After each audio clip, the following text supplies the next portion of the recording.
안녕하세요. 우문사입니다. 오늘의 사연은 내 건물의 청소부 아줌마, 아버지 없고 가난하다며 파혼시킨 남친 엄마가 맞으세요? 입니다. 오늘의 사연 시작하겠습니다. 저는 30대 후반에 카페를 운영하는 여자입니다. 넋두리 같은 서설이 긴 점을 미리 말씀드리고 양해를 구합니다. 저는 아직 미혼입니다. 죽도록 일만 하면서 돈 벌려고 아둥바둥 하면서 살았습니다. 벌써 얼굴에 잔주름이 생기는 듯한데 왜 이리도 시간은 빨리 지나가는지 야속하기만 합니다. 오늘도 거울 앞에 앉아서 본 내 얼굴은 참 낯설기만 한데 아줌마 누구세요? 라고 물어보고 싶네요. 거울을 쳐버리고 싶을 정도로 마음에 들지 않는 상판떼기를 어찌해야 할꼬 하며 잠깐 고민해봤어요. 이제 곧 40줄에 들어섰는데 남들은 든든한 남편에다 보물 같은 자식들에다 돈으로 살 수 없는 행복을 누리고 잘 살아가는데 나는 무엇을 바라고 이리 미친대기처럼 살고 있는 것일까 라고 이런저런 생각이 많아졌어요. 돈? 내가 먹여 살려야 할 엄마와 동생들? 그렇네요. 저는 저 혼자 살려고 저 혼자 호의호식하려고 이렇게 정신없이 살진 않았습니다. 중학교를 갓 졸업할 즈음에 아버지는 빚만 잔뜩 남겨놓고 갑자기 쓰러지셨어요. 하시던 일이 적성에 맞지 않으셨는지 매일 푸념에 스트레스 쌓인다고 힘들다고 노래를 부르셨다는데 그 때문에 잠도 잘 못 주무셨대요. 결국은 아침에 못 깨어나시고 심장마비로 그대로 돌아가셨습니다. 너무 갑작스럽게 돌아가신 바람에 엄마가 충격받으셨어요. 전업주부로만 계셨던 우리 엄마, 아빠 그늘에서 편안하게 잘 사셨던 우리 엄마가 하루아침에 예고도 없이 아빠가 쓰러지자 어찌할 줄을 몰라 하셨습니다.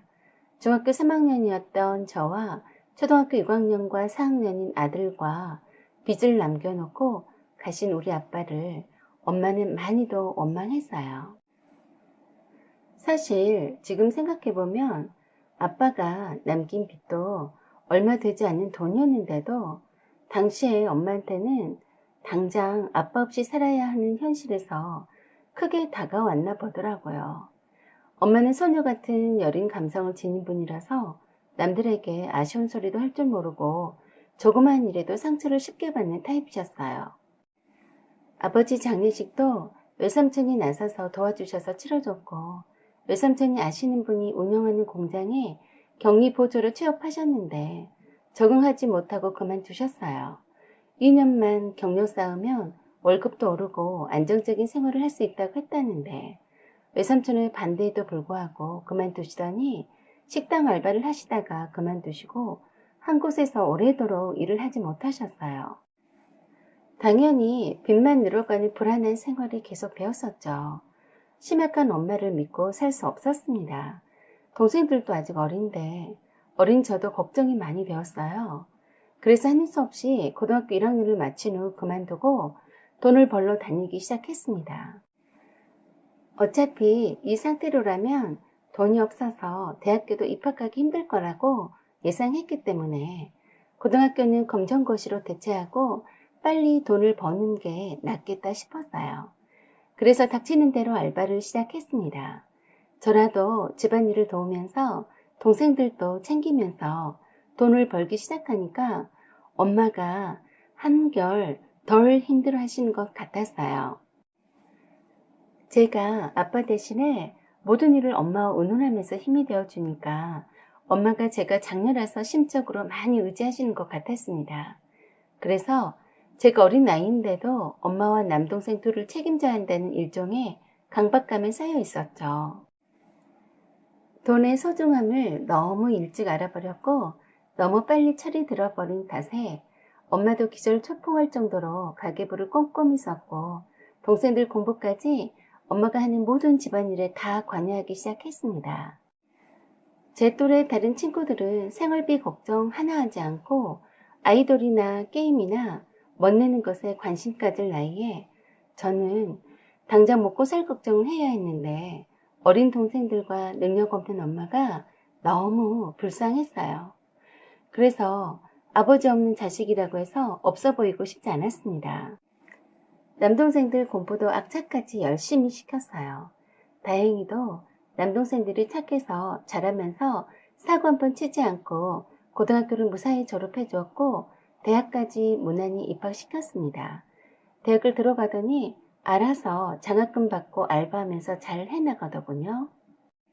그리고 지금은 남동생 둘 다 결혼해서 알콩달콩 잘 살고 있습니다. 엄마는 저와 함께 살고 있고요. 그동안 하늘이 도왔는지 죽어라 모은 돈으로 제 명의로 된 6층짜리 상가 건물을 하나 갖게 되었습니다. 그리고 그 꼭대기층에서 살고 있어요. 1층엔 제가 직접 운영하는 카페가 있고 바로 옆에 역시 제가 직원을 고용해서 운영하는 부동산 중개 사무소가 있습니다. 이것 말고도 약간의 토지를 소유하고 있어요. 열심히 살아온 저의 흔적과도 같은 것이죠. 제가 원래 지나온 것에 대해 미련을 갖지 않는 편이라서 과거에 연연하지 않습니다. 그런데 얼마 전 정말 우연하게도 희한한 장면을 목격했네요. 제가 모처럼 카페 내 화장실 말고 제 건물 안쪽에 있는 공용 화장실을 이용하게 되었어요. 사실 카페 내 화장실을 직원들이 청소하느라 분주하길래 피해 나온 거였죠. 이른 아침이라 화장실은 한가했고 화장실 한쪽 구석에 청소 도구함이 따로 마련되어 있어서 청소하는 아줌마가 물걸레질 하면서 청소하러 왔다 갔다 하는 것 같았어요. 그런데 그중 나이 지긋해 보이는 한 아주머니가 투덜투덜 거리더군요. 그러면서 누가 껌을 뱉어놔서 그걸 떼어내느라 죽을 고생을 했다는 둥 이 건물에 입주한 사람들을 다 몰상식해서 담배 피고도 꽁초를 함부로 버렸다는 둥 바닥을 날마다 닦아도 계속 더럽혀져서 지겹다는 둥 비가 오는데 우산을 비닐도 안 씌우고 건물로 들어와서 일일이 닦아내느라 말도 못하기 힘들다는 둥 하면서 무식한 인간들이 많이 드나들어서 참 힘들다고 푸념을 늘어놓는데 정말 듣기가 싫더군요. 그러면서 그것도 모자라서 입주민들 뒷담화까지 하는데 듣고 있자니 뿔따구가 나려고 했습니다. 일부러 기침 소리를 내고 나와서 손을 씻으려고 했는데도 별로 개의치 않는 표정이었습니다. 계속해서 여기 입주민들이 더러워서 못 보겠다면서 흉을 보더라고요. 그러면서 제가 손을 비누로 빡빡 씻으면서 세면대에 물이 조금 튕겼는데 그걸 보면서 하는 말이 정말 웃겼네요. 요새 젊은 것들은 자기 손만 깨끗이 씻을 줄 알지 세면대에 물이 튀건 말건 신경도 안 쓴다니까 하더라고요. 그래서 제가 바로 돌아다보고서 말했어요. 저보고 하신 말씀이시죠? 라고 했더니 화장실 청소 담당인 듯한 아줌마가 아니라고 하면서 손사래를 치더군요. 그런데 갑자기 계속 옆에서 투덜거리던 나이 지긋해 보이는 아줌마가 저를 보더니 고개를 돌려버리더라고요. 그리고는 아무 말도 않다가 머리를 숙이고 화장실 밖으로 급히 나가버려서 한 소리 하려다가 말았습니다.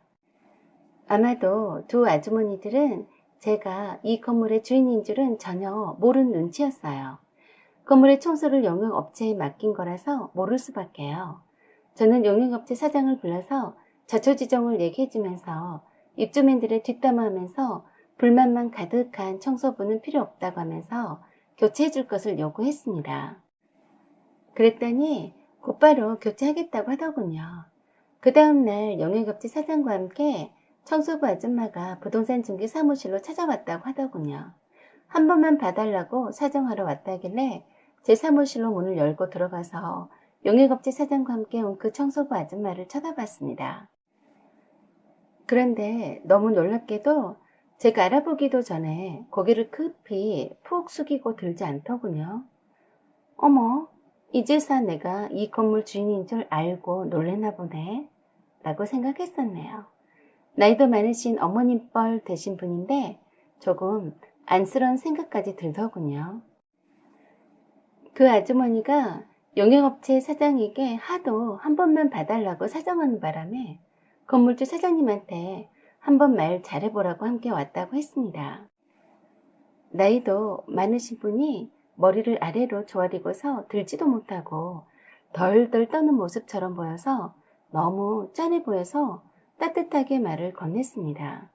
나이가 어떻게 되시는지, 어디 사시는지, 그래도 너무 얼굴을 아래로 쳐박고 있길래 저는 그때까지도 청소 부위를 뺏길까 두려워서 벌벌 떨고 있는 줄만 알았습니다. 매우 안쓰러운 마음에 차 한 잔을 내오면서 자리에 앉으시라고 권했는데 가만 보니 초면이 아닌 듯 싶었습니다. 한참을 쳐다보는데 고개를 자꾸 돌리는 것이 저를 아는 듯 싶었고요. 그러다가 생각이 났습니다. 그러나 믿기지가 않았어요. 닮으신 분이겠거니 했었네요. 그래서 설마하니 그럴 리가 없다고 여기고 앞으로는 청소가 힘드시면 다른 일을 해보시라고 권하고 화장실이건 어디서건 제 건물의 입주민에 대한 험담은 일절 안 된다고 단단히 일러주었습니다. 그리고 앞으로 입주민에게서 아줌마에 대한 불만의 소리나 불평의 소리만 나와도 그때는 그만두실 각오를 하시라고 했어요. 그 아줌마는 고개를 푹 숙이고 고개를 끄덕거리더라고요. 그리고 그때서야 제가 그 아주머니 신상 명세서를 봤습니다. 아니 이럴 수가. 정말 놀랐어요. 세대주가 제가 익히 아는 이름이 있었습니다. 다시 그 청소부 아줌마를 쳐다봤더니 눈길을 피하는 것이 저를 알아본 듯 했습니다. 그래서 넌지시 물었어요. 저를 처음 볼 때부터 알아보셨죠? 김지영 씨 어머님 하고 말하니까 깜짝 놀라며 어쩔 줄을 몰라 했습니다. 이 넓은 세상에서 이렇게 만날 줄이야 생각이나 했겠습니까? 김지영 씨는 제가 처음이자 마지막 사랑이었습니다. 제가 경영시점에서 잠깐 알바를 했던 사장의 아들이었어요. 18살에 동갑인 사장집 아들을 만나서 계속 연락하는 친구 사이처럼 지내다가 김지영 씨가 대학을 졸업한 뒤에 취직을 하게 되면서부터 정식으로 교제를 했어요. 내가 알바를 여러 개씩 하면서 힘들게 사는 모습을 보면서 매우 안쓰럽게 생각했고 항상 친구처럼 따뜻했던 사람이었어요. 친구가 별로 없었던 내게 유일한 세상과의 소통의 창구가 되어주었던 사람이었습니다. 내 모든 형편을 이해하고 받아준 사람이었어요. 그를 정말 사랑했었고 그 사람이 아니면 결혼하지 않겠다고 작정했었습니다. 하지만 김지호 씨 부모님은 저를 며느리로 받아들이는 것에 극구 반대했어요. 어느 날 저에게 만나자고 연락해온 김지훈 씨 어머니가 저에게 말했어요. 아들과 결혼은 절대 반대이니 알아서 헤어져 달라고 했습니다. 결혼을 반대하는 이유로는 첫째로 아버지 없는 자식이라고 했어요. 둘째로 저희 집이 가난하다고 했어요. 끼리끼리 만나야 하는 법이라면서 너무 욕심부리지 말라고 했습니다. 셋째로 아들은 번듯한 대학을 졸업했는데 저는 고등학교도 제대로 다니지 못했다는 거였고요. 넷째로는 없던 집에 장녀는 도매급으로 떼어다 줘도 싫다고 했습니다. 가난한 집에 못 배운 장녀에게 장가가면 아들이 그 집 장남 역할에 등골이 빠진다고 하셨죠. 다섯째로는 저보다 나이 어리고 예쁜 색식감들이 널리고 널렸는데 미쳤다고 저 같은 며느리를 받아들이겠냐고 하면서 야무진 꿈이니 깨라고 했어요. 어느 누가 뻔히 자기 아들 기빨릴 결혼을 허락하겠냐면서 자기 아들한테서 제발 떨어져 달라고 했습니다. 그러면서 저를 마치 벌레 보듯 하셨고요. 염치 없는 계집 정도로 취급했습니다.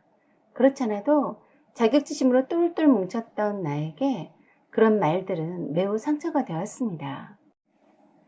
그래서 결혼까지 결심했던 김지용 씨와 헤어지게 되었습니다. 김지용 씨도 부모님의 반대와 제가 헤어지자는 말에도 반발을 많이 했었지만 결국엔 김지용 씨 부모님이 권한 선본 여자와 결혼했다는 후문을 들었습니다.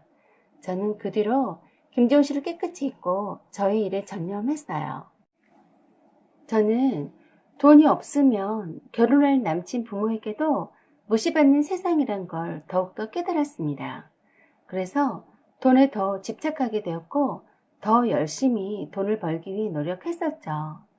김지호 씨와 결혼하지 못하고 헤어진 것보다도 김지호 씨 어머님이 저를 버러지 보듯 하는 표정으로 대하셨던 그 모습이 더 가슴이 아프고 속상해서 혼자서 몰래 많이도 울었어요. 그랬었던 김지호 씨 어머니가 내 건물바닥을 청소하는 아줌마로 나타났다니 정말 우습더라고요.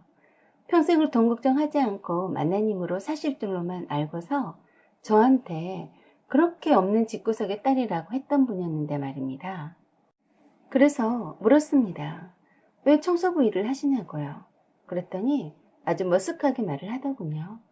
저랑 헤어진 뒤로 선본 여자와 결혼을 했었는데 사치와 낭비가 매우 심했답니다. 거기에다가 친정과 시댁의 돈을 다 끌어모아서 돈으로 처발라서 자기 사업을 한다고 설치더니 모두 다 사기로 말아 먹었다네요. 설상가상으로 아들인 김지홍 씨가 교통사고를 당해서 병원에 1년 넘게 병상 생활을 하고 있을 때 물려받아서 운영하던 레스토랑이 매출이 급감하게 되어서 큰 손해를 보고 폐업을 하게 되었고, 그것을 만회하고자 고급 해산물 뷔페 레스토랑을 차렸는데 그것마저 다 말아 드시면서 남아있는 재산을 홀라당 벗겨 먹었다네요. 지금은 이혼하고 김지영 씨랑 함께 살고 있다고 했습니다. 곧 죽어도 며느리 탓이더군요. 변한 것이 하나도 없어 보였습니다. 그러면서 비굴하게 사정을 했어요. 아들이 교통사고 후유증으로 일을 할 수 없어서 먹고 사는 일이 막막하다고 했습니다. 청소부 일이라도 오래 할 수 있도록 도와달라고 했습니다. 그리고 할아버지도 몸이 편찮으셔서 꼼짝도 못하고 집에만 계신다고 하더라고요. 그래서 제가 그랬어요. 화장실에서 했던 말을 들어보니 전혀 막막해 보이지 않는데요. 아주 여유가 넘쳐 보이는데 다른 데 가서 알아보세요. 아줌마는 해고입니다. 그 말에 망연자실하는 듯 했습니다. 뭐 그러든지 말든지 했어요. 좀 사정이 안 됐긴 했지만 그렇다고 엮이고 싶지 않은 사람과 자주 부대끼고 싶진 않았습니다. 저런 사람들의 특징이 돈 없는 사람을 무시하고 경멸하다가도 좀 있어 보인다 싶은 사람한테는 간도 슬기도 내줄 것처럼 하는 부류들이라 제가 좀 있어 보인 듯 하니까 또 얼마나 엉겨붙을까 싶네요. 역시 아니나 다를까 그때 잘못 판단하고 결혼 반대했던 것을 정말 후회한다면서 비굴하게 용서해달라고 했습니다. 그래서 제가 이젠 아주 오래전 일이라서인지 그때 그랬었나 싶기도 하고 기억이 가물가물하니까 그럴 필요 없다고 했습니다. 나를 벌레 보듯 했던 아줌마 참 안 됐네요. 늙음하게 재산 다 탕진하고 어디 하나 기댈 곳 없이 청소부 일이라도 구걸해야 하는 팔자가 되셨으니 말입니다. 녹을 탓하겠습니까? 자기 팔자 자기 스스로 만들었는데 지금이라도 깨달은 바가 있는지 모르겠네요. 사연은 여기까지입니다. 여러분의 구독과 좋아요 그리고 알림 설정 부탁드립니다. 지금까지 시청해주셔서 감사드립니다. 좋은 날 되세요. 안녕하세요. 오만사입니다. 오늘의 주제는 내가 못 살아. 미영아, 네가 왜 거기서 나와? 란 내용입니다. 오늘의 사연 시작하겠습니다.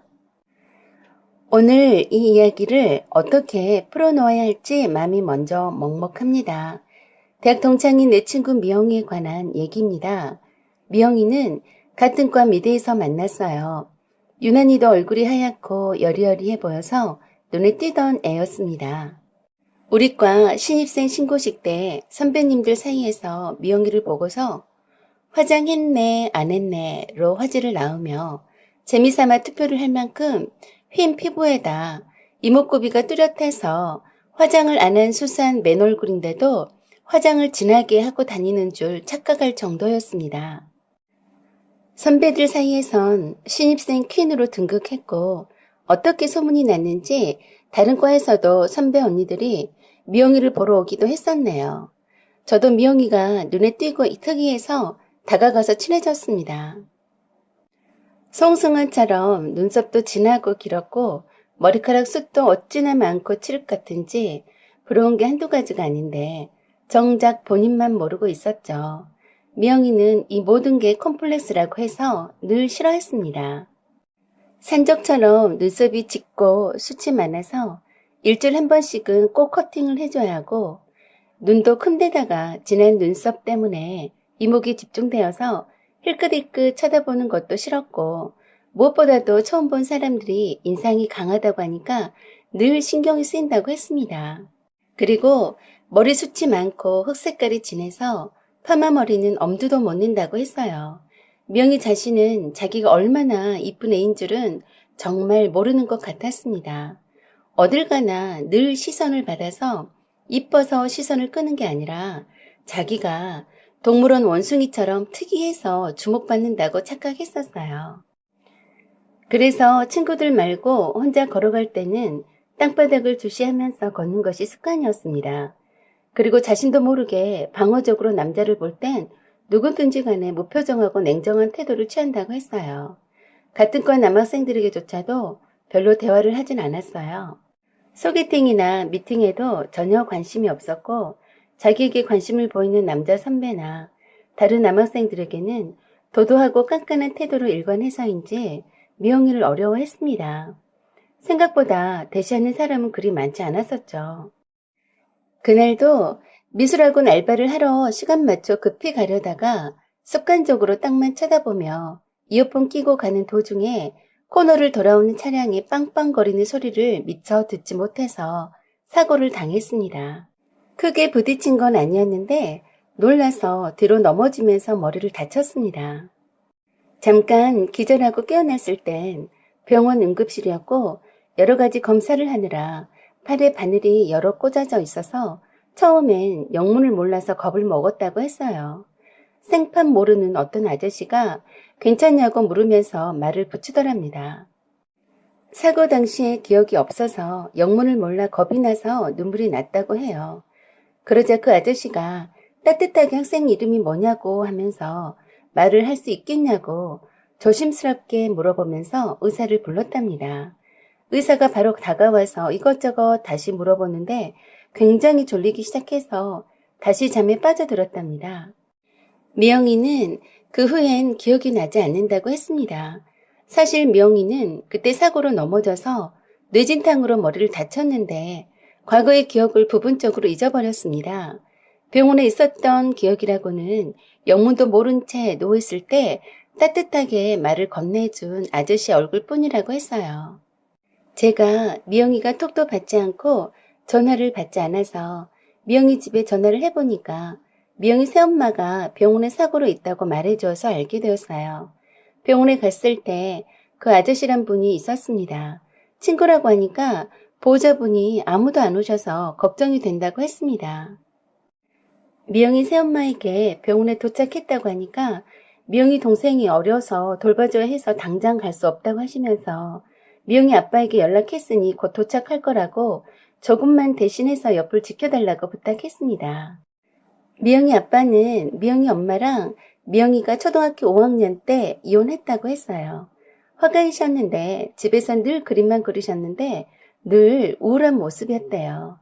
그때 미영이 엄마가 미영이에게 항상 하는 말이 너만 보고 산다 라고 하셨는데 그게 거짓말이었음을 금방 알게 되었다네요. 얼마 안 있어서 엄마가 미영이한테 아빠랑 이혼했으니 이젠 함께 살 수 없다고 하면서 아빠랑 잘 지내야 한다고 말하면서 떠나셨대요. 어린 나이에 너무 충격이었는데 미영이 아빠가 마저 남아있던 미영이 엄마 물건을 다 깨부수고 불태우고 싹 다 내버려서 더 충격을 받았다고 했습니다.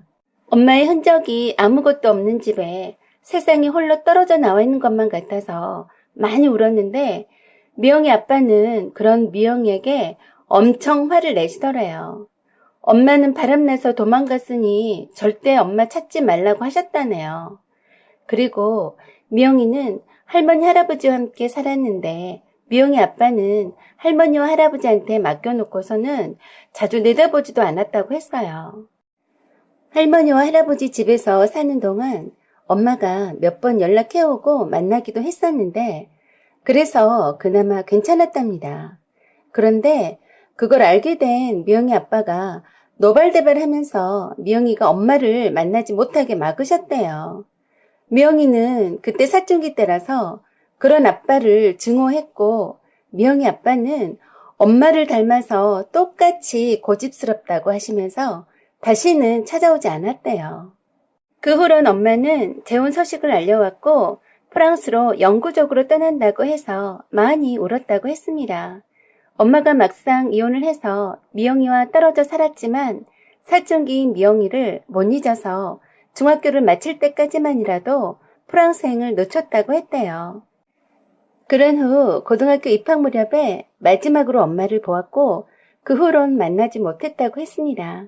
고등학교 2학년이 될 무렵에 할아버지가 편찮으셔서 병원에 입원하시게 되고 할머니가 할아버지 병간호 하시다가 돌연 돌아가시게 되어서 미영이 아빠 집에 와서 살게 되었는데 이미 다른 아줌마랑 아기 낳고 살고 있더랍니다. 젊디 젊은 아줌마였는데 쌍둥이여서 졸지에 배다른 동생이 둘이나 생겼대요. 늘 외롭게 자랐던 터라 동생들이라고 생각하니까 참 귀엽더랍니다. 지금의 새엄마가 그 아줌마였는데 미영이가 아줌마를 도와서 동생들을 잘 봐주니까 그 덕분에 많이 친해졌다고 했어요. 그렇지만 미영이 아빠는 미영이에게 말 한마디 붙이지 않았고 거실에 미영이가 있으면 안방으로 가버리고 미영이란 한 공간에 절대 있지 않을 정도로 미영이를 미워했다네요. 이유는 몰래 미영이 엄마를 만났다는 것과 미영이 엄마를 닮았다는 것이랍니다. 그렇게 미영이는 미영이 아빠와의 사이는 좋지 않았지만 새엄마와의 사이는 지낼만 했다네요. 항상 외로웠던 미영이를 그나마 말도 붙여주고 미영이 하고 싶은 그림도 그리는 것을 적극 도와주었기 때문이래요. 적어도 벌레 보듯 하는 아빠보다는 새엄마가 좋았답니다. 병원에 온 미영이 아빠를 미영이는 못 알아봤어요. 진짜로 기억해내지 못하더라고요. 다행히 부분적 기억 상실증으로 차츰 기억이 회복될 수 있을 거라고 했습니다. 그런데 병원에서 처음 눈을 떴을 때 있었던 그 아저씨를 잘 기억하고 있었어요. 그 아저씨란 분은 가해자 차량주인데 미영이가 퇴원한 후로도 계속 미영이 상태를 체크하면서 돌봐주셨어요. 나이는 30대 초반이었고 회계사라고 했습니다. 미영이는 프랑스로 떠났던 엄마도 기억해내지 못했고 함께 살았던 할머니 할아버지도 기억하지 못했어요. 어렸을 적의 기억은 지우개처럼 지웠는지 어쨌는지 기억이 나질 않는다고 했습니다. 물론 그 외에는 기억을 했어요. 그 아저씨란 분은 이름이 서민우라고 했습니다.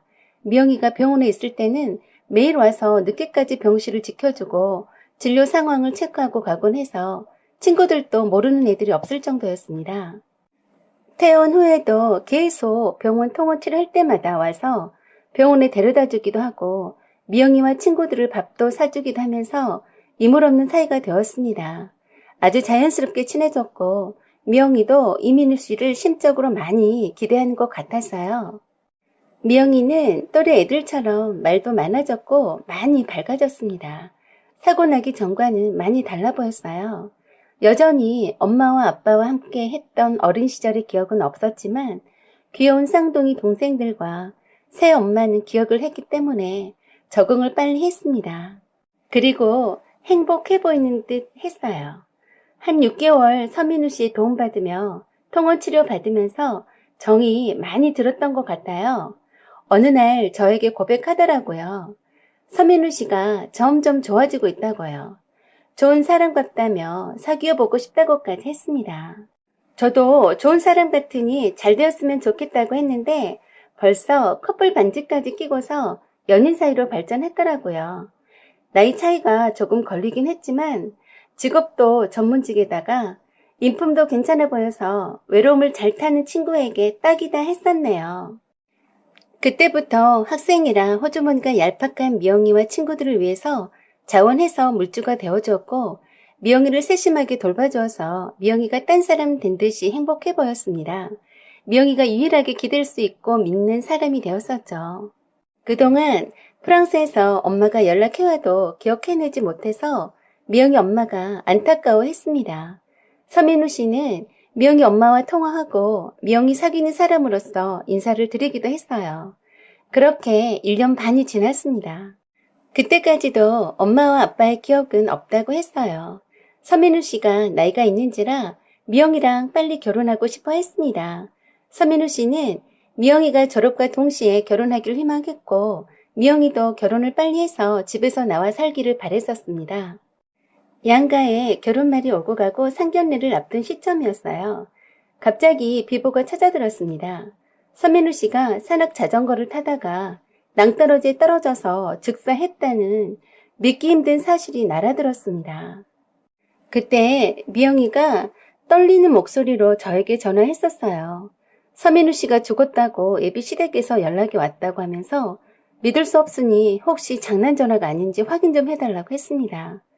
정신이 하나도 없는 미영이를 데리고 시신을 확인하러 갔습니다. 그때까지도 멍한 채로 허공만 쳐다볼 뿐 그럴 리 없다며 믿지 않았어요. 영화실에 있는 서민우 씨를 확인하고는 한참을 의자에 앉아서 일어나질 못했고 아무 말도 들리지 않는 듯이 눈에 초점도 없이 제 몸에 기대어 축 늘어졌습니다. 저는 미영이한테 정신 차려야 한다고 말했지만 한참 동안이나 반응이 없어서 겁이 덜컥 났더랬습니다. 그때 다행히도 미영이 예비시댁 식구들이 눈에 초점이 없는 미영이를 발견하고 의사를 불러서 진찰을 받았습니다. 서민우 씨의 장례식이 끝난 뒤에도 미영이는 말을 하지 않았고 멍하니 정신없는 사람처럼 보여서 정말 겁이 많이 났습니다. 미영이 아빠와 새엄마가 와서 큰 소리로 불렀지만 아무 소리도 들리지 않는 듯이 허공만 쳐다보고 반응을 하지 않았어요. 병원에선 뇌검사를 다시 했고 전체적인 검사를 다 해봤지만 뚜렷한 특이점이 없다고 했습니다. 정신적인 충격으로 실어장인 것 같다고 했어요. 그리고 미영이는 집으로 돌아와서 방 밖으로 한 발짝도 나오지 않는다고 해서 미영이 새엄마가 친구들이 자주 놀러와서 말 좀 붙여주기를 원해서 자주 보러 갔습니다. 친구들이 여럿이 가서 책도 읽어주고 머리도 빗겨주고 손톱에 매니큐어도 발라주고 함께 놀던 사진들도 보여주면서 말을 걸었는데 말을 하지 않았어요. 그러던 어느 날 미영이 새엄마한테서 다급하게 전화가 왔습니다. 미영이가 밤사이에 없어졌다는 거예요. 따로 외출복을 챙겨 입고 간 흔적도 없는데 혹시 나쁜 맘을 먹고 나간 것이 아닌지 무척 불안해했습니다. 놀라서 미영이 집에 갔는데 그때까지도 돌아오지 않았다고 해서 미영이 아빠도 만사 제껴두고 미영이를 찾아서 동네를 다 뒤지고 다니셨어요. 잠옷바람으로 슬리퍼만 신고 나간 것 같아서 필시 자살하려고 한 것 아니냐며 미영이 아빠는 거의 실성한 사람처럼 미영이를 찾고 다니셨어요. 미영이 엄마도 파출소에 신고하고 아마 멀리 못 갔을 터이니 수색해달라고 부탁했었고 저도 설마 하고 겁을 잔뜩 먹었습니다. 하루가 다 지나도록 미영이가 보이지 않자 미영이 아빠는 울부짖으며 거의 미친 사람처럼 찾아다녔습니다. 저도 목이 터져라 미영이를 부르면서 미영아, 절대 너 그러면 안 돼. 제발 부탁이야 하면서 동네를 다 뒤져봐도 보이지 않자 저도 모르게 울음이 터져버리더군요. 파출소의 경찰들도 찾고 다녔습니다. 그런데도 어디에 있는지 알 수 없었어요. 아무도 본 사람이 없다고 하니 기가 막힐 노릇이었습니다. 미영이 아빠는 미영이가 더 이상 나타나지 않자 대성통곡을 하시면서 주저앉아서 아빠가 잘못했다며 제발 집으로 돌아오라고 떠나갈 듯이 울어 제꼈습니다. 그러시면서 미영이 아빠는 미영이 없이는 못 산다고 통곡을 하셨어요. 타운하우스형 주택단지라서 동네 사람들도 나서서 몇몇 분이 함께 찾아다녔습니다. 그래도 여전히 미영이를 찾을 수 없었는데 리트리버 한 마리가 미영이 신발을 물고 왔습니다. 미영이 새엄마가 미영이가 신은 슬리퍼라고 하더라고요. 그래서 모두들 리트리버에게 어디서 찾았는지 따라갔습니다. 리트리버는 미영이네 집에서 2번 건너에 있던 집에 사는 개였다는데 평소에도 사람을 잘 따르고 영리해서 주변 이웃들의 사랑을 받는 개였다고 했어요. 이름은 캐리였는데 캐리네가 사는 집 뒷마당에 캐리네 집이 이쁘게 지어져 있었는데 그쪽으로 안내를 했습니다. 저는 설마 했어요. 왜 캐리가 자기 집으로 안내를 하는 걸까? 하고 미영이 아빠도 의아해 하시면서 따라왔습니다. 캐리 견주인 이웃분도 캐리가 새끼를 낳은 지 얼마 안 되었다고 했습니다. 그런데 왜? 슬리퍼를 물고 와서 이쪽으로 안내하는 거지? 그리고 미영이 아빠가 먼저 캐리네 집 안으로 들여다봤습니다.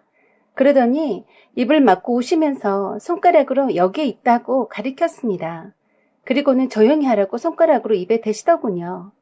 세상에나 이럴 수가. 저도 캐리네 집안을 들여다보았습니다. 아이고, 내가 못 살아. 미영아, 네가 왜 거기서 나와? 아주 평화스럽게 캐리 새끼 강아지 7마리 꼬물이들을 안고 자고 있더라고요. 미영이 아빠는 안도에 한숨을 쉬면서 하염없이 우셨습니다. 처량하고 불쌍한 딸을 보면서 얼마나 마음이 아프셨겠어요. 정말 캐리가 영특하더군요.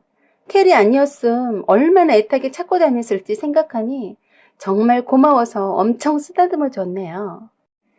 캐리가 자기 집으로 들어가서 자고 있는 미영이 볼을 얼마나 핥아대는지 미영이가 캐리야 그만 일어날게 그만 하는 거였어요. 순간 귀를 의심하고 놀란 표정으로 미영이 아빠랑 서로 쳐다봤어요. 이거 진짜 미영이가 말한 건 맞죠? 연이어서 미영이가 캐리에게 알았어 캐리야 이제 네 집에서 나가라고 하는 거였어요. 미영이 아빠는 눈물을 뚜루룩 흘리면서도 입꼬리는 웃고 계셨어요. 미영이가 다시 말을 하게 되다니 참 다행한 일이었습니다. 캐리가 자기 집에서 미영이를 밀어내는지 마지못해 캐리 집에서 미영이가 나왔습니다. 제일 먼저 미영이 아빠가 미영이를 부르면서 울면서 껴안았고 저도 미영이를 부르면서 잠옷 차림으로 헝클어진 머리에 개집에서 나오는 미영이를 안아주었어요. 미영이는 예기치 못한 상황에 놀란 눈치였습니다. 다시 말을 하지 않으려 하더라고요. 그렇게 미영이는 집으로 돌아와서 그날 밤은 미영이와 함께 있었습니다. 미영이 아빠가 미영이 절친이니 마음을 터놓을 수 있을 거라고 함께 있어달라고 부탁하셨거든요. 하루 종일 쫄쫄 굶었을 미영이를 위해서 새엄마가 미영이 좋아하는 걸로 해서 한 상 차렸고 미영이 아빠가 쩔쩔 매면서 미영이 옆에서 한사코 떠나지 않으려고 했습니다. 그러면서 미영이 아빠는 미영아, 네 없이 못 산다.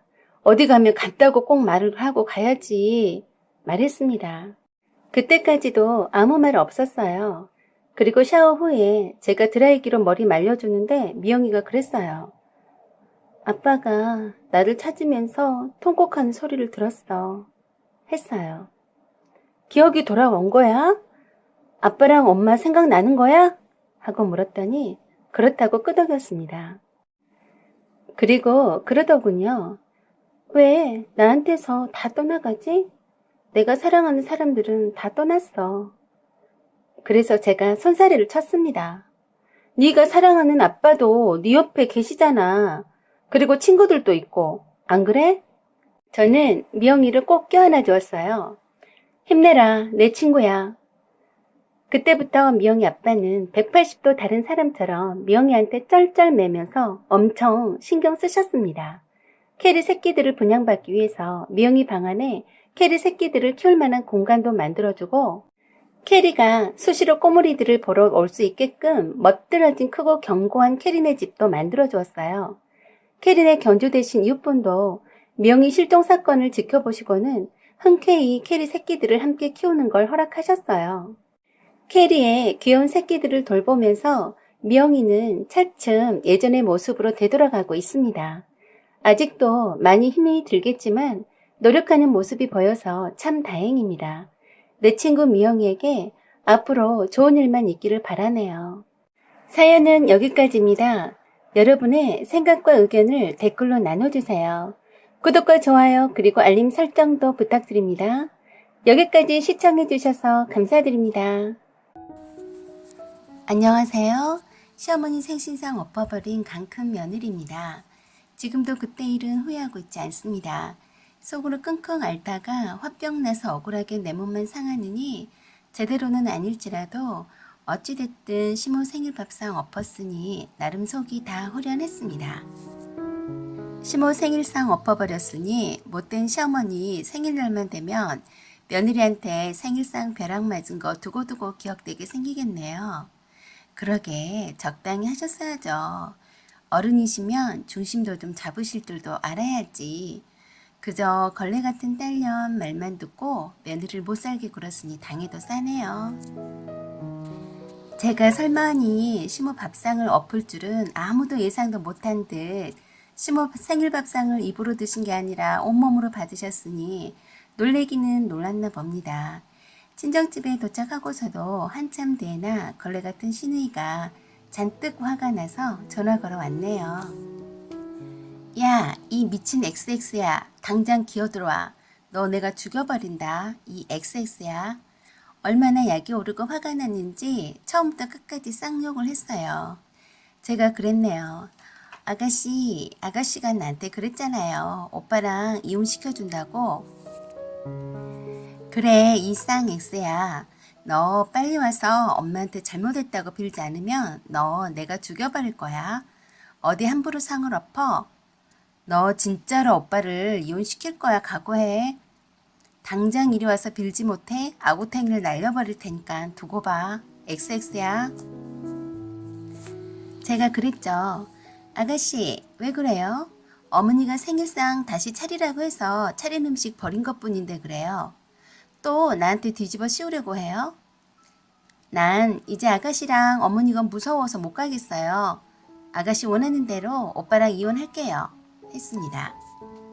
미친 대기처럼 길길이 날뛰며 악다구니하며 쌍욕을 걸치게 하더니 네 친정집에 쫓아간다며 자식 교육 잘못시킨 친정 부모들 가만두지 않겠다고 악을 써댔습니다.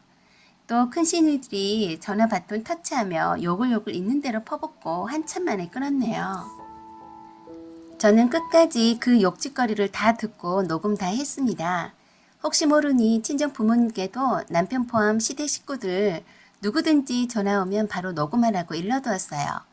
위자료 청구 증거물로 제시할 거거든요. 남편과 이혼해도 시모와 시누이한테 받은 정신적 피해 보상과 이혼의 결정적 사유 제공자로서 위자료 받을 겁니다. 시누이들이 돌아가면서 전화를 했으니 남편 전화가 올 때가 되었다고 내심 기다리고 있었더니 바로 왔어요. 야, 너 미쳤냐? 엄마 생신일인데 그러고 나가면 어쩌자는 거야? 미쳤어? 빨리 안 와? 와서 엄마한테 빌라고.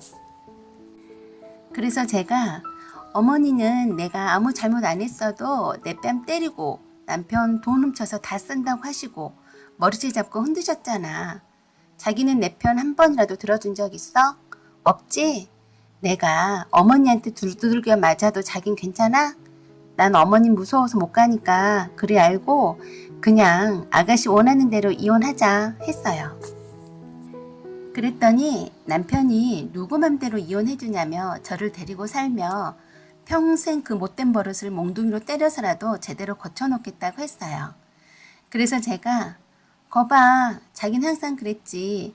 내가 어머니한테 모함받아도 머리채 뜯겨도 억울하게 엿먹으란 듯이 어머니하고 시누이들끼리 짜고 어머니 생신상 차리게 해도 골탕 먹여도 당신은 한 번도 내 편 안 들어줬지?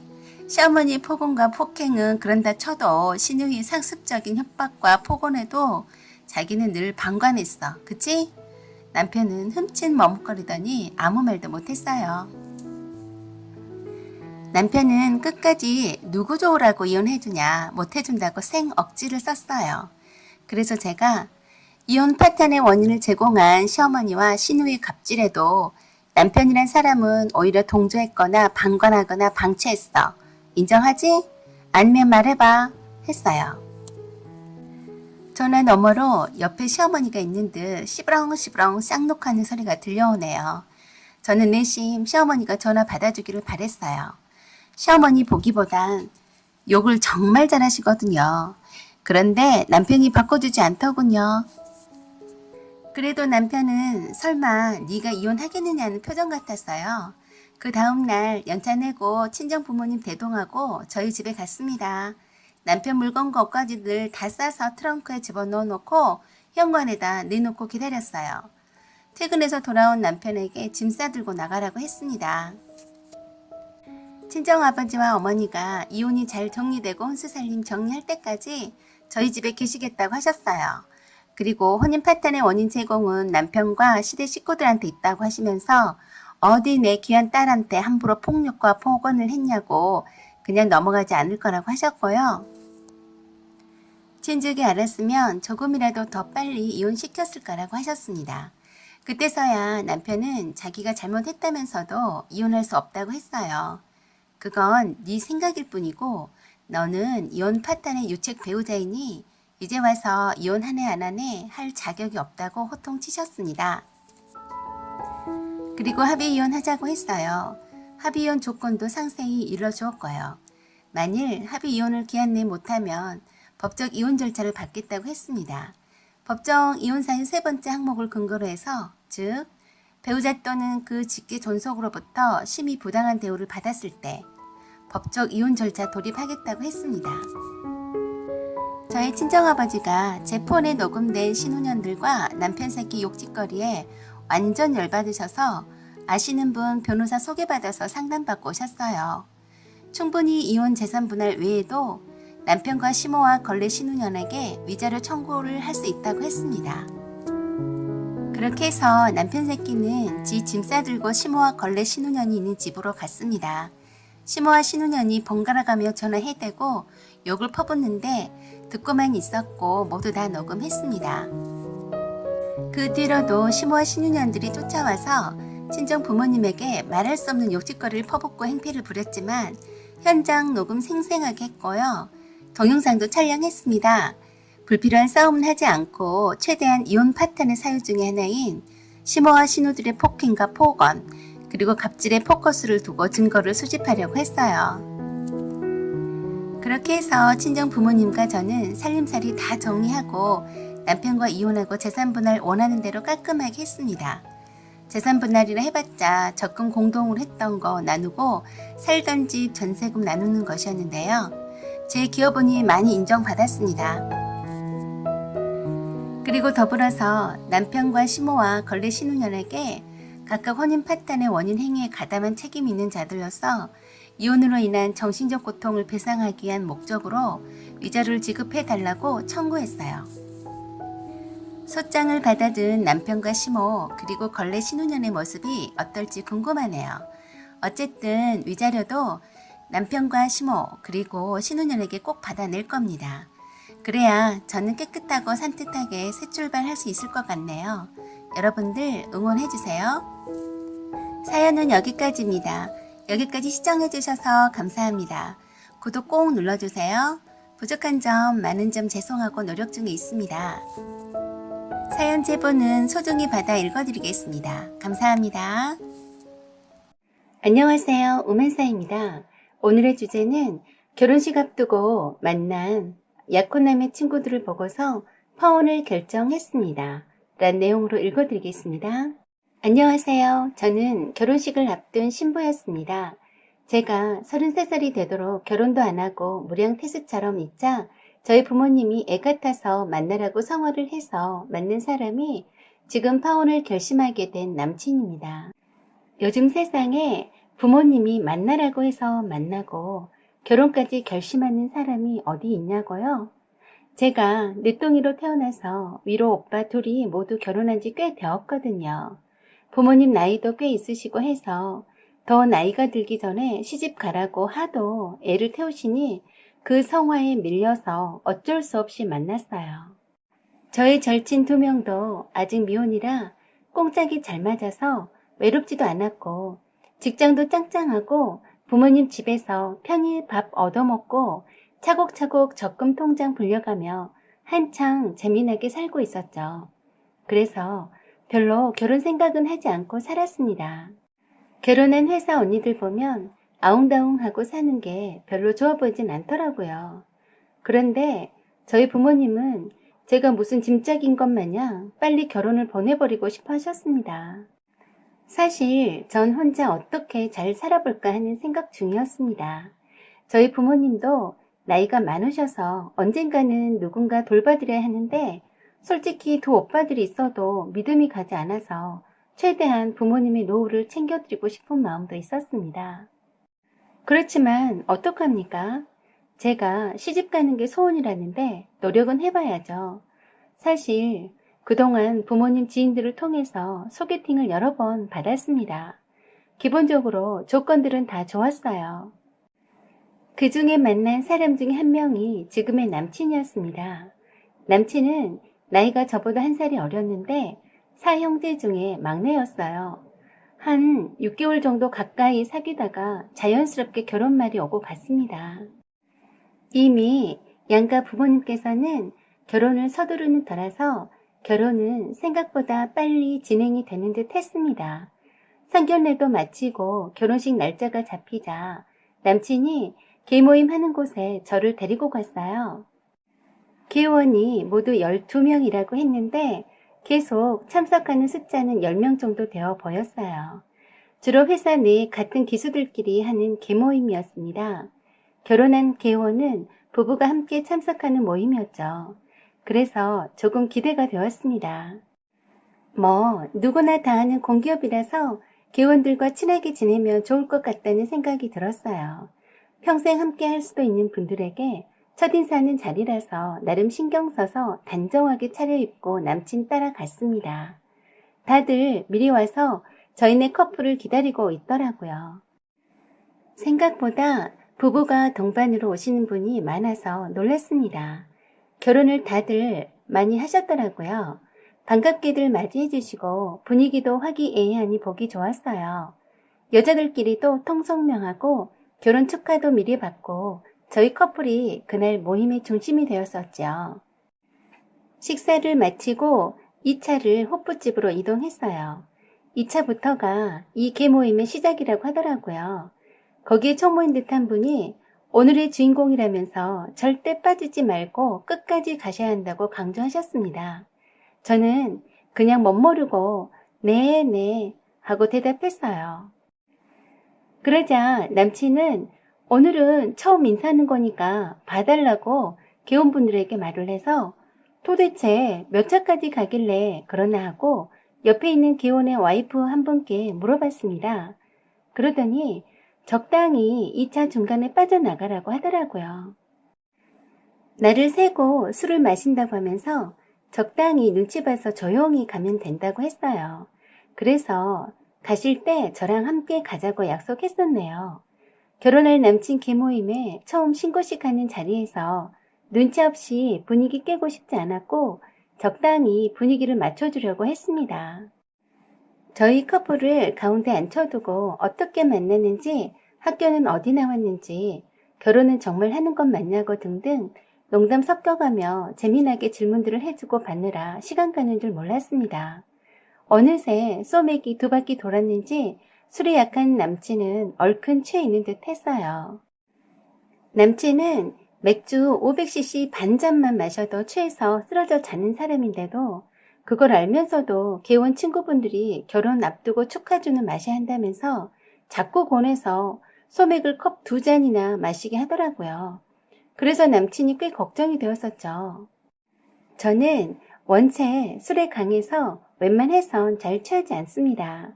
그쯤 되자 돌아다 보니 함께 분위기 봐서 빠져나가자던 계원 와이프분은 어느새 이미 가고 없었어요. 대충 남자들끼리 술 마시라 하고 가는 분위기 같았습니다. 그래서 남친이 술이 약해서 이만 함께 가봐야겠다고 말하고 일어날 참인데 총무란 분이랑 해서 모두들 극구 안 된다며 오늘 누구를 위한 자리인데 주인공이 벌써 빠지자며 안고 없는 찐빵꼴이라면서 분위기 망치지 말고 끝까지 가두셔야 한다고 손사래를 치더라고요. 남친은 이미 술에 취해 있는 것 같아서 놔두고 혼자 일어나기도 참 애매했습니다.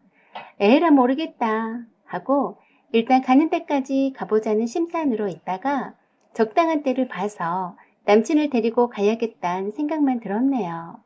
그래서 계속해서 부어라 마셔라 하는 분위기 속에서도 마시는 척하면서 몰래 술을 다른 잔에 버려가며 버텼습니다.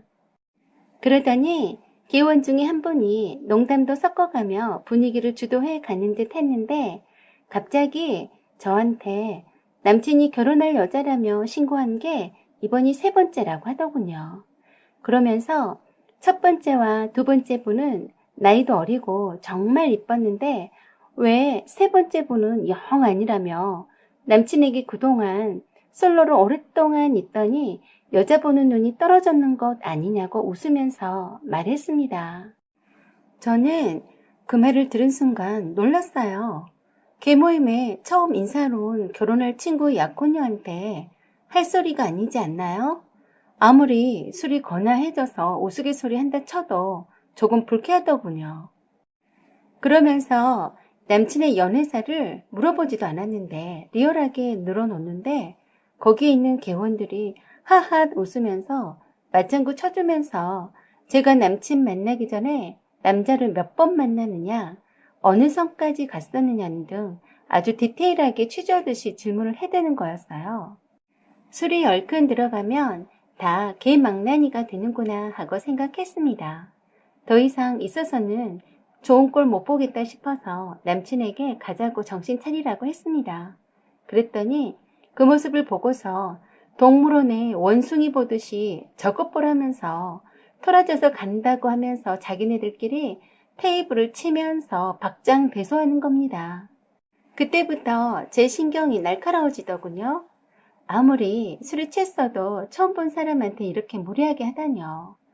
기분이 팍 상했지만 일단 꼭 참고 이 자리에서 벗어나야겠다고 생각했습니다. 그래도 남친 회사 동료 친구들인데 참자고 했죠. 처음엔 불쾌했어도 재밌게 웃자고 한 얘기인데 하고는 어느 정도 받아주려고 했었는데 점점 그 정도가 심해지더라고요. 그래서 술이 취한 사람들끼리 알아서 놀라하고 지금 일어날 때라고 생각하고 가려고 둘러봤더니 이미 다른 와이프들은 가고 없었습니다. 남친이 술에 취해서 반수면 상태인데 두고 갈 수가 없어서 제가 부축하다시피 하고 이렇게 세우니까 그걸 도와주지는 않고서 계속 웃으면서 힘도 장사라면서 남친이 결혼하게 되면 맥도 못 추겠다고 큰일이라고 농을 하면서 자기네들끼리 낄낄거리면서 큰 소리로 다 들리게 떠들더라고요.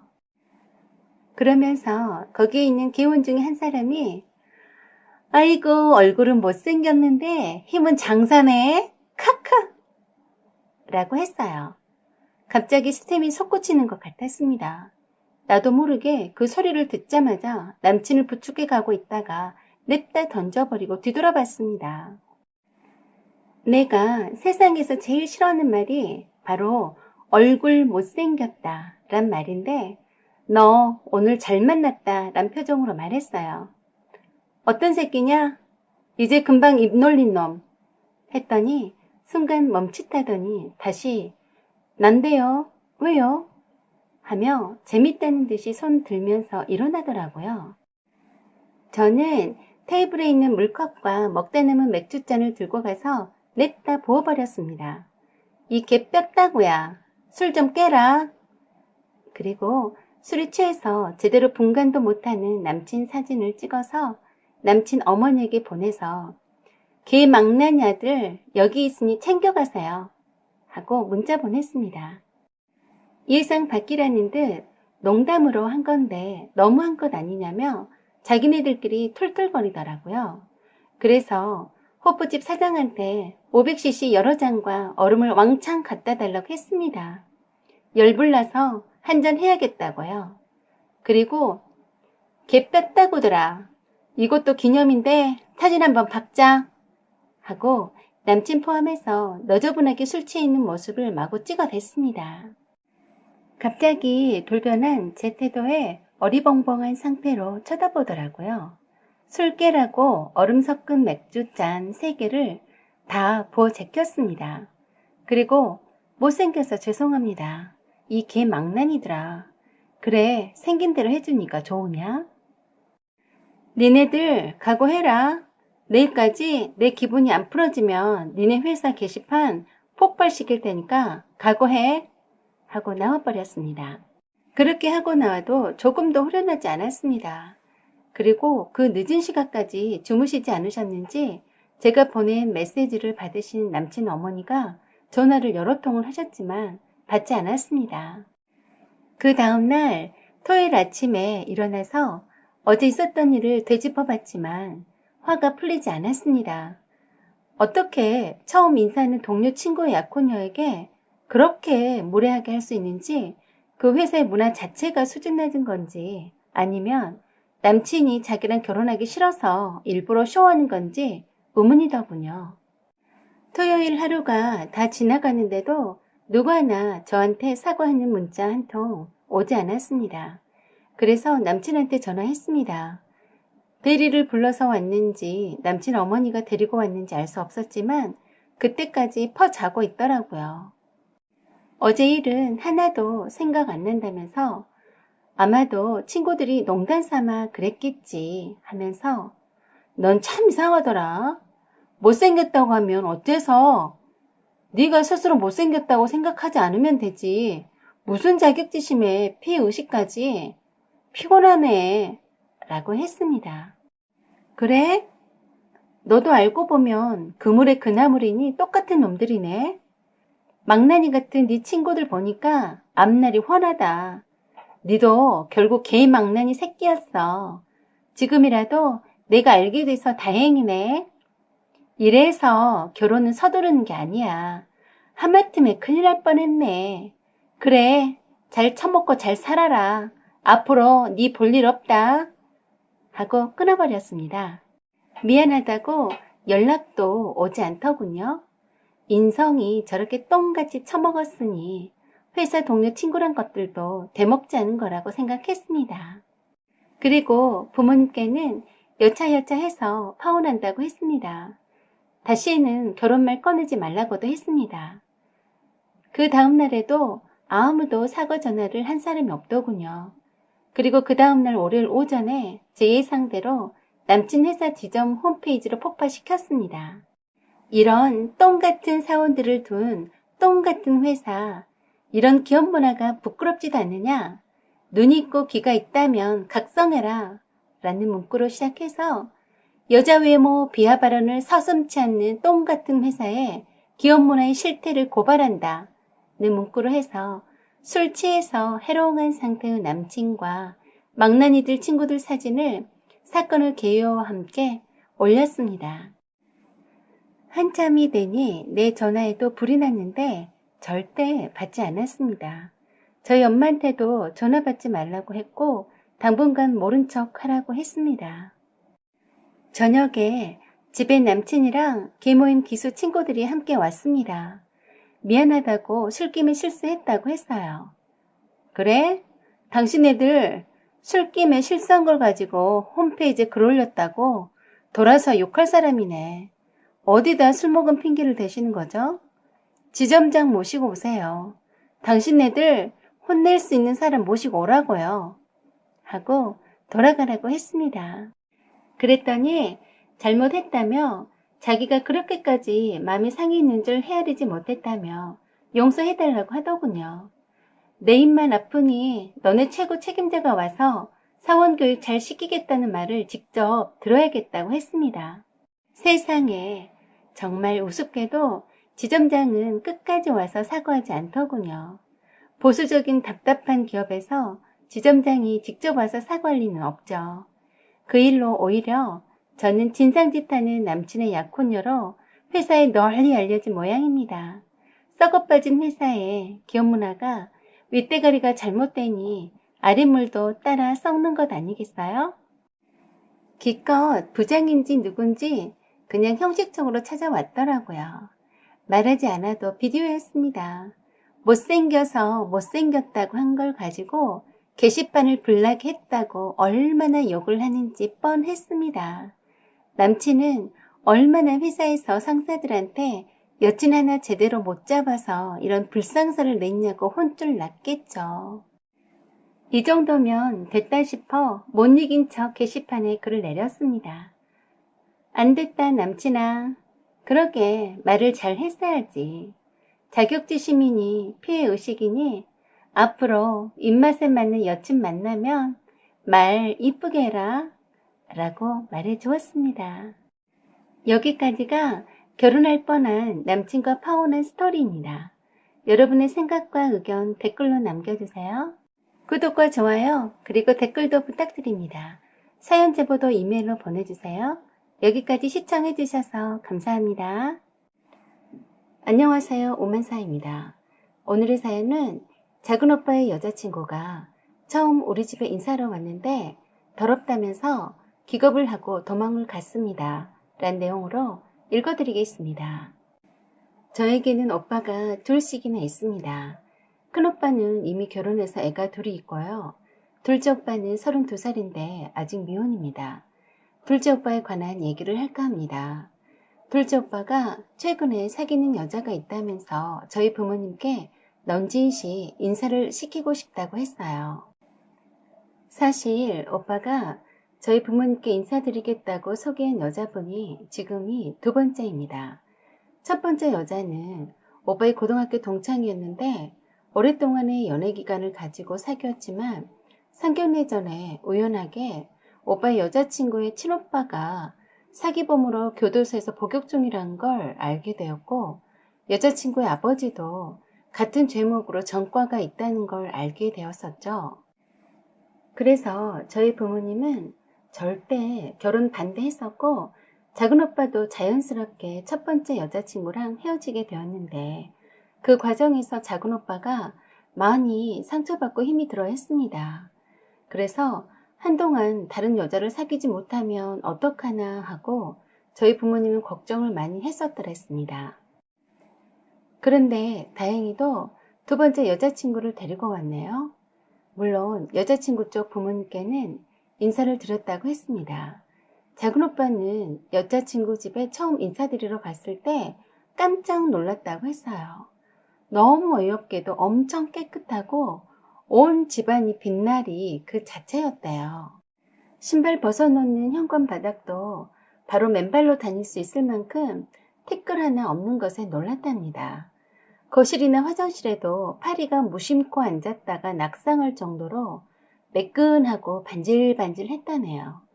작은 오빠의 여자친구는 다른 형제도 없이 외동이라서인지 거실이나 주방 쪽이든 눈에 보이는 자질구레한 살림이 없더래요. 모든 것은 꼭 필요한 물건만 칼같이 정리가 되어 있었고 화장실에 수건마저도 흰색인데 무슨 호텔에서나 본 듯한 각으로 잘 접어져 있더래요. 물론 화장실엔 물 한 톨 떨어져 있지 않았고요. 작은 오빠가 물로 손을 대충 씻고 나오려 했더니 여자친구가 비누로 손가락 사이사이를 꼼꼼히 다시 씻고 나오라고 하더래요. 그래서 비누로 손을 다시 씻고 걸려진 흰 수건으로 손을 닦고 나오려는데 여자친구도 손을 깨끗이 씻으면서 주변에 물이 튀긴 것들을 일부러 다 닦고 수건 정리도 다시 반듯하게 해놓고 나오더래요. 작은 오빠는 참 가정교육을 잘 받았네 라고 생각하면서 결혼하면 살림을 잘하겠다고 생각했다네요. 작은 오빠 눈에는 여자친구의 모든 면이 사랑스럽고 좋아 보였나 보더라고요. 작은 오빠의 여자친구의 첫인상은 아주 예쁘장하고 빼빼 마른 체형의 깔끔한 외모였습니다. 같은 직장 내에 다른 부서의 직장 동료인데 같은 층에서 근무하다 보니 오며 가며 마주쳤는데 여성스러운 외모에 눈길이 많이 갔다고 하더라고요. 약간 새침대기 같은 분위기여서 다가가기 힘들었다고 했습니다. 저보다 한 살 아래였는데 창백하듯이 휜 피부에 여리여리하고 가늘픈 맵시가 남자들의 보호 본능을 자극할 만한 매력이 있는 여자이더군요. 오빠가 좋아할 만한 여자이더라고요. 그러나 여자인 내가 보기엔 어딘지 모르게 이상했습니다. 깔끔함이 지나친 것 같았어요. 아니면 저희 집이 더럽게 하고 살아서일까요? 지나치게 깔끔을 떨었어요. 처음 저희 집에 인사하러 온 날에 현관에서 신발을 벗어놓기 바쁘게 자기가 벗어놓은 신발을 가지런히 놓는 모습은 조신해 보여서 거기까진 어느 정도 보기에 나쁘진 않았는데 거실에 들어오자마자 저희 부모님께 인사드리기도 바쁘게 손을 씻는다면서 화장실을 찾더라고요. 그래서 제가 화장실로 안내해서 손을 씻는 모습을 봤는데 조금 이상했습니다. 세수핀으로 손을 골고루 정갈하게 씻는 모습을 멀찌감치 해서 지켜봤었는데 대충 씻어도 되겠건만 한참을 정성스럽게 씻고 나오더라고요. 거기에다가 걸어진 수건에 손을 닦으려다가 갑자기 냄새를 맡더니 새 수건을 꺼내더니 닦고서 가지런히 걸어 놓더라고요. 제가 안 본 척 하면서도 다 봤습니다. 그리고 욕실에서 나와서 저희 집 거실을 쳐다보는 눈빛이 약간 흔들거리더군요. 저희 집 주방에는 식탁이 엄마가 음식 준비하느라 어질러 있어서 교자상을 거실 쪽에 펴놓고 엄마가 음식을 나르고 있었어요. 엄마가 예빈 며느리가 처음 인사 오는 자리라서 이것저것 많이 차리시는 중이셨거든요. 그때 큰오빠네 식구들이 왔습니다. 일찍 출발한다고 했는데 오던 길에 이제 간 6개월 된 둘째 조카 젖 먹이고 기저귀 가느라 좀 지체되었는데 도로가 간간히 막혔다고 하더라고요. 큰오빠네 3살짜리 아들은 큰오빠 품에 안겨 있다가 현관 출입문 앞에서 내려놓았는데 할아버지를 보자마자 신발 신은 채로 쏜살같이 거실로 달려가 품에 안겼습니다. 그런데 그것을 보던 작은 오빠의 여자친구가 기겁을 하더니 조카에게 달려가서 신발을 벗기려 하니까 조카는 낯선 사람이 자기 발을 만지니까 신발 벗지 않겠다고 칭얼댔어요. 그랬더니 더러우니까 신발을 벗어야 한다고 3살짜리 아이와 실랑이를 하더라고요. 그런 와중에 큰오빠가 작은오빠 여자친구와 첫인사를 나누며 조카 신발을 벗겼는데 어느새 조카가 신발 신고 달려왔던 곳을 따라 열심히 물티슈를 집어들고 닦고 있더라고요. 그래서 제가 나서서 닦겠다고 하고 손님이 앉아 계시라고 하고 대충 눈에 띄는 것만 닦았더니 어느 순간 보니 성에 안 찼는지 더럽지도 않는데 꼼꼼히 다시 닦고 있어서 깜짝 놀랐습니다. 작은 오빠한테도 눈치를 주면서 더러우니 밀걸레 가져와서 닦으라고 하는 것 같았습니다. 작은 오빠는 깨끗한데 뭘 그러냐는 식이었고요. 작은 오빠의 여자친구는 뭔지 모르지만 내내 좀 불편한 표정이었습니다. 식사도 파리 똥만큼만 먹고 엄마가 큰맘 먹고 비싼 제주갈치 큼직한 걸 사서 어려운 자리라서 잘 먹지 못할까 봐서 젓가락으로 뼈를 다 발라서 따로 소접시에 먹으라고 줬는데도 먹는 신용만 겨우 하고서는 거의 남겼더라고요. 그리고 옆에다가 화장지와 물티슈를 무슨 보물단지 마냥 두고서 보기에도 지나치게 자기가 앉아있는 주변에 이곳저곳을 닦기 바빴어요. 제가 보기에도 눈을 거슬리더군요. 작은 오빠도 눈치가 보였는지 여자친구에게 더럽지도 않은데 그만 닦으라고 하는 것 같았어요. 작은 오빠는 사랑스러운 자기의 여자친구가 깔끔한 편인 줄은 알고는 있었지만 있는 그대로의 모습을 보여주고 싶어서 작은 오빠 방도 평상시 모습 그대로 꾸밈없이 보여주었어요. 엄마가 작은 오빠 여자친구가 인사로 오는데 오빠 방이 더러우면 안 된다고 해서 저보고 오빠 방을 치우라고 했는데 대충 보이는 곳만 정리하고 청소기를 간단히 돌렸었네요. 평소에 오빠가 방에 들어오는 것을 싫어했기 때문에 대충 치웠던 건데 오빠 여친이 그새 침대 밑에 무슨 냄새 난다며 들춰보더니 경악을 하더래요.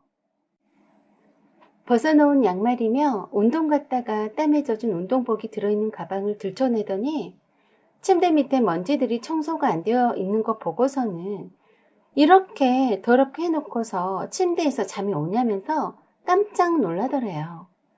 그리고 곧바로 더러운 가방 만진 손을 씻으러 간다고 욕실로 가더니 또 한 번 놀라 자빠지더라고요. 큰오빠네가 기저귀를 갈면서 응가 기저귀를 화장실 쓰레기통에 버렸는데 급히 처리하느라 쓰레기통 뚜껑이 열려진 상태라서 바로 눈에 띄었나 보더라고요. 그리고 세면대에서 조카 엉덩이를 씻긴 거를 알고서는 기절할 듯이 놀라서는 화장실에서 뛰쳐나오더니 갑자기 저희 엄마와 아빠께 급히 가봐야 될 것 같다며 인사를 하고는 허겁지겁 뛰쳐나갔습니다. 작은 오빠가 급히 뒤따라갔는데 나중에 집에 들어온 오빠의 안색이 매우 좋지 않았습니다. 저희 부모님과 큰오빠네가 알면 속상할까 봐서 말은 하지 않았지만 그날 작은 오빠의 여친이 서로 안 맞는 것 같다며 헤어지자고 했답니다. 더러워서 한시도 함께 못 있겠다고 했다네요. 저희 집이 깔끔한 편은 아니지만 보통 가정이고 평균 가정의 표본이라고 생각되는데 더럽게 느꼈다니 어이가 없었습니다. 오히려 제가 보기엔 결벽증에다 강박 증세가 중증으로 보여서 심각한 정신병적인 것이 아닌가 의심스러웠습니다. 작은 오빠는 여자친구가 우리 집을 와서 현관에서부터 거실과 화장실 그리고 주방에서부터 오빠 방까지 깨끗한 곳을 찾아볼 수 없다면서 더러워서 잠깐도 있을 수 없어서 뛰쳐나왔다는 말에 매우 충격 먹었다고 했습니다. 속상해 하실 테니 엄마 아빠께는 말씀드리지 말라고 해서 모르고 계세요.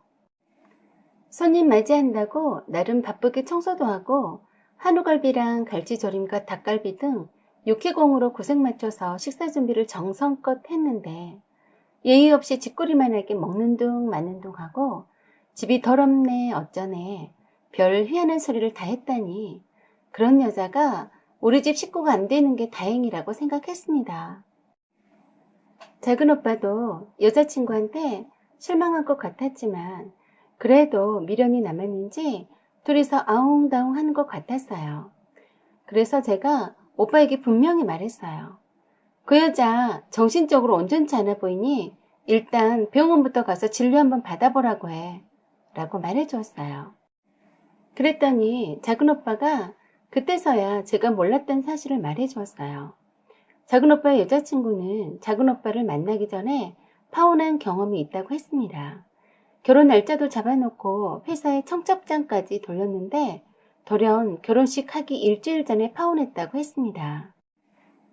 작은 오빠도 같은 회사이기 때문에 청첩장을 받아봤었고 파혼했다는 소식을 들어 알고 있었는데 왜 파혼했는지는 모르고 있었다가 직접 물어보니 결혼할 예비 신랑이 발에 무좀이 있는 데다가 씻기 싫어해서 더럽고 불결해서 파혼했다네요.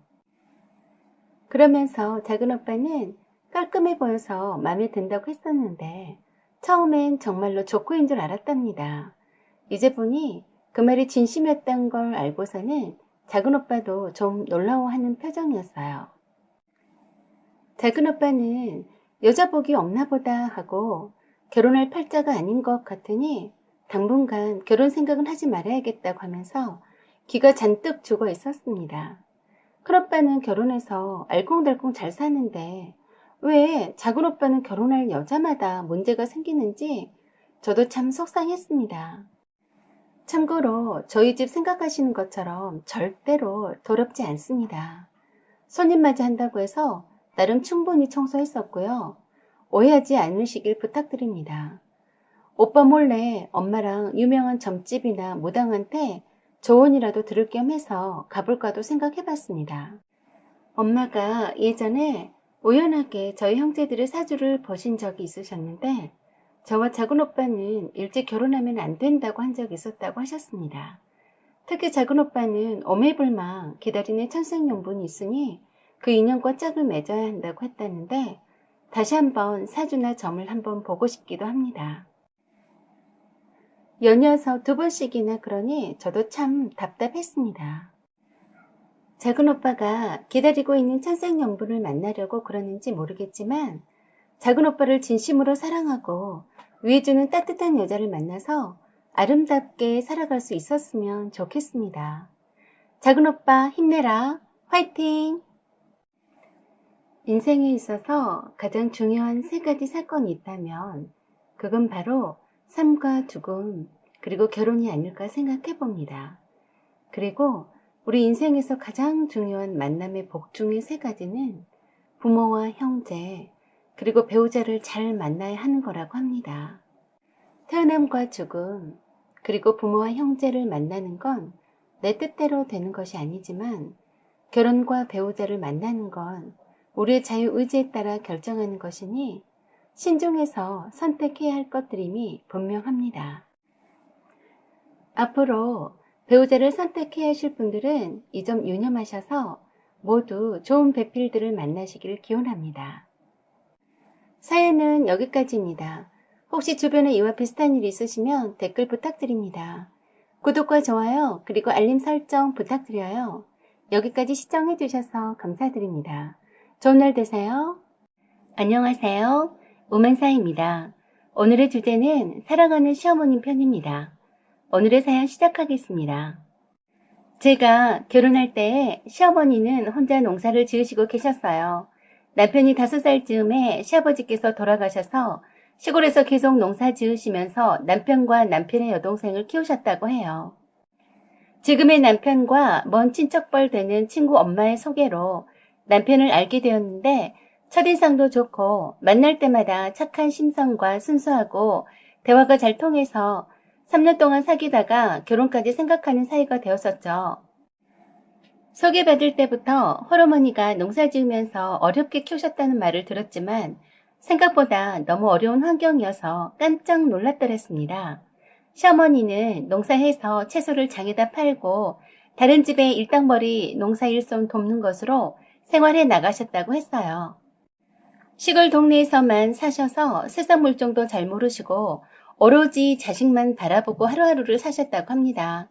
다행히 남편이 똑똑하고 영리해서 공부를 곧잘 하니까 선생님의 권유에 따라 시내로 고등학교를 다니게 되었는데 방 구할 돈이 없어서 큰 집에서 잠시 머물다가 그나마 남아있던 돈만 팔아서 방을 구해주어서 혼자 자취를 했다네요. 남편은 어려운 환경 탓에 일찍 철이 들었고 시어머니 속 한 번 안 썩이고 속 깊은 아들로 잘 자라주었던 것 같아요. 얼른 커서 돈 벌어서 고생하는 어머니에게 돈 걱정 안 하게 해드리는 것이 꿈이었답니다. 그래서 공부만이 최선이란 생각에 열심히 공부했고 대학에 입학하고서도 알바를 하면서도 장학금을 놓치지 않으려고 치열하게 살아서 대학의 낭만이나 여유를 즐겨보지도 못했다고 했어요. 졸업 전에 건축사 시험을 합격해야 했는데 알바와 병행해서 하다 보니 첫 번째 시험에 떨어지고 그 즈음에 저를 만났습니다. 저는 그때 전문대 졸업 후 초등학교 영양사 선생님으로 근무하고 있었고요. 남편은 이미 시어머니의 매 기둥이었고 가장이나 마찬가지였어요. 여동생 학비까지 조금씩 시어머니에게 보내는 것 같았어요. 빨리 자리 잡고 돈 벌어서 시어머니와 여동생을 보살펴야 한다는 책임감에 사로잡혀 있었습니다. 그래서 제가 알바를 끊고 공부할 수 있도록 생활비 일체를 다 대주었습니다. 그러자 바로 건축사 시험 합격하게 되었고 바로 그 해에 친정 부모님께 인사시켜드렸고 곧바로 결혼을 했습니다. 결혼 비용도 모두 저희 친정 부모님이 다 해주셨고 집도 저희 부모님이 사주셨어요. 남편 기죽지 말라고 남편 앞으로 자동차도 SUV로 사주셨고 건축사 사무소도 저희 친정 부모님이 다 해주셨습니다. 그걸 아시는 시어머니는 늘 저를 보면 미안해 하셨어요. 아무것도 못 해주고 미안하다고 하시면서 며느리인 저를 어렵게 대하셨습니다. 마치 저를 상점 모시듯 하셨죠. 다 쓰러져가는 누추한 시골집에 제가 행여나 불편할까봐 엄청 신경을 많이 써주셨어요. 손에 물 하나 묻히지 않게 저를 귀하게 대해주셨습니다. 부잣집 귀한 딸이 없는 집에 시집와서 이게 무슨 고생이냐며 늘 미안하다란 말씀을 하셨죠.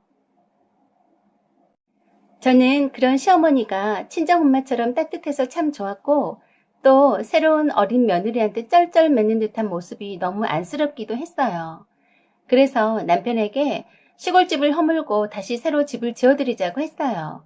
남편은 정말 고맙다고 하는데 시어머니가 한사코 반대하셨습니다. 시어머니가 사는 집이 보긴 허름해 보여도 아직 살만한 쌀이며 건축사 사무소 운영하려면 돈 들어갈 때가 많을 텐데 싫다고 하셨어요. 건축사 사무소 차리는 비용이나 결혼식 비용도 그리고 집도 모두 저희 친정 부모님의 도움이 있었던 터라 염치 없다고 마다하셨죠. 하지만 제가 손주들도 생기면 집이 넓어야 하고 화장실도 바깥에 있고 재래식이라서 집을 다시 지어야 한다고 했습니다. 그래서 시골집을 허물고 남편이 설계한 아담하고 실용적인 집을 떡하니 지어드리니 동네 이웃분들이 많이들 부러워하셨습니다. 친척분들도 며느리가 잘 돌아와서 집안 일으킨다고 칭찬을 많이 하셨어요. 시어머니도 얼마나 독립분들에게 며느리 자랑을 많이 하시는지 몸둘 바를 모르겠더라고요. 그렇게 해서 집을 지어드리고 간단하게나마 동네 어른들을 모시고 집들이 겸 잔치를 했습니다. 옆 동네에 계신 친척분들도 다 모셨어요. 시어머니는 화장실이 안에 있어서 바깥으로 나가지 않아도 된다고 좋아하셔서 비데까지 설치해드렸네요. 기존 살림살이 다 바꾸고 가전제품이며 세간살이까지 집과 어울리게 모두 다 세팅을 해놓으니 정말 내 집처럼 정이 가더군요. 저희 친정 부모님이 집들이 선물로 대형 냉장고를 해주셨습니다. 남편과 함께 수시로 와서 집 짓는 상황을 지켜봐서인지 애착이 많이 가는 시골 주택이 되었습니다. 아무렇게나 텃밭이 있던 마당 한켠에 예쁜 화단도 만들어서 꽃도 심어놓고 비 오면 질퍽거리던 앞과 뒷뜰에도 자갈을 깔고 징검다리도 놓아드렸습니다. 남편과 저는 시골집이 변하는 모습에 감동받아서 더욱 신나게 시골집 마당 주변을 이쁘게 가꾸었어요. 처음 입주해서 시어머니가 주무시던 날 밤에 시어머니는 제 손을 잡고 고맙다고 우시더군요. 그러시면서 나는 됐으니 이젠 친정 부모님께 잘해드려라 라고 당부하시더라고요. 암튼 저는 이웃분들이나 주변 분들이 집을 너무 잘 지었다고 칭찬해 주시니 정말 뿌듯했습니다. 남편이 설계해서 건축한 집이고 저희 땀과 정성으로 가꾸어진 집이라서인지 매우 애착이 가는 집이었습니다. 동네 어른들의 입소문을 타고 이웃 동네 분들도 집 구경하러 오시곤 했습니다. 급기야 주말엔 동네 어른들 자녀분들과 함께 집 구경하러 오기도 하고 소문 듣고 왔다면서 저희 남편에게 집을 지어달라는 요청이 쇄도하기 시작했습니다. 그렇게 입소문을 타고 남편의 건축사 사무소는 조금씩 성장해 갔습니다. 시어머님은 너무나 행복해 하셨고 저와 남편을 항상 자랑스러워 하셨습니다. 남편의 꿈이 돈 많이 벌어서 시어머니를 호강시켜 드리는 거였는데 한 발짝씩 그 꿈을 이루어가고 있으니 저도 흐뭇하고 좋았어요. 그런데 작년 가을부터 시어머님이 허리가 아프다고 하셨다고 했어요. 손아래 시누이가 말해주어서 알게 되었어요. 제 앞에서는 아프다는 말씀을 전혀 하지 않으셔서 몰랐었고 아가씨가 한 번씩 얘기해 주었는데 막상 시어머님은 괜찮다고 하셔서 그런가 보다 하고 지나셨었네요. 항상 시골집에 내려가면 시어머님이 주방일도 열심히 하시고 반찬도 돈 맡아서 다 해놓으시고 저는 손 하나 까딱하지 않도록 하셔서 괜찮다는 말씀에 정말 괜찮은가 보다 했었네요. 저희 친정 부모님도 아직 허리 아프시거나 한 걸 못 봐서 별 대수롭지 않게 생각했었습니다. 그런데 어느 날 아가씨가 울면서 전화가 왔습니다. 시어머님이 하반신이 마비가 와서 거동을 못 하신다고 연락이 왔답니다. 급한 대로 독립분 도움으로 다니시던 병원 응급실에 있다고 합니다. 그동안 시어머니가 절대 말하지 말라고 해서 말하지 않았는데 척추협착증으로 병원에 다니시고 계셨고 통증이 심해져서 석 달 전에 통증 주사까지 맞았다고 했습니다. 아가씨는 시어머님이 하반신 마비가 왔다는 말에 충격을 받은 듯 많이 울었습니다. 급하게 시어머님이 계시는 병원에 내려갔어요. 시어머님이 저를 보자 왜 왔냐고 하시면서 임신 중인데 올까 봐서 연락을 절대 하지 말라 했는데 연락했다면서 신우에게 야단치시더군요. 일단 검사 후 의사 소견을 들으니 척추협착증 수술을 시급히 해야 하는데 염증 수치가 너무 높아서 곧바로 수술을 할 수 없다고 했습니다. 항생제를 투여해서 염증 수치를 낮춰야 수술이 가능하다고 하더군요. 신속히 수술을 해야 하지만 수술 후 경과가 좋을 수 있다고 하면서 수술이 늦어지면 최악의 경우 하반신 마비가 계속될 수도 있다고 했습니다. 그리고 이것저것 보호자 사인을 받더라고요. 남편도 놀라서 달려왔고요. 시어머님은 계속해서 임신한 몸으로 병원에 있으면 안 된다시며 남편에게 저를 데리고 집으로 돌아가라고 하셨어요. 시누이가 시어머니 옆을 지킬 테니 시어머니 말씀대로 하라고 했지만 남편만 올려보냈습니다. 그렇게 허리가 안 좋으신데 아들내미가 시골집에 내려온다고 하면 장을 봐와서 우리가 먹을 반찬이며 김치까지 직접 다 챙겨 놓으시고 한 술이라도 밥을 맛나게 먹이려고 한 쌍을 차려놓고 기다렸던 분이시네요. 허리도 좋지 않으신 분이 며느리 설거지마저 시키지 않으셨으니 참 죄송하다는 생각이 들었습니다. 시어머님은 괜찮다시며 수술하면 다 나을 거라고 했다고 하시면서 저보고 집으로 올라가라고만 하시네요. 염증 수치가 내려가지 않아서 항생제 투여를 며칠 동안 계속 했다고 하는데 갑자기 사람을 못 알아보시고 손발이 퉁퉁 붓기 시작했습니다. 급성 신부전이 왔다고 했습니다. 급기야 중환자실로 들어가서 정해진 시간 외에는 면회도 못하게 하더군요. 아마도 독한 항생제 때문에 콩팥이 망가진 것 같았어요. 남편도 이렇게 급작스럽게 나빠질 수 있나 하고 망연자실했습니다. 혈압도 불안정했고 대소변도 물론 가리지 못하셨고 한마디 말도 못하셨습니다. 얼굴과 온몸이 부어있어서 알아보기 힘들 정도여서 저도 정말 놀랐습니다. 신장투석을 몇 번 하고 중환자실에서 일주일이 지날 무렵에 손발만 빼고는 얼굴과 몸은 붓기가 빠져 있었는데 시어머님이 저를 알아보시더라고요.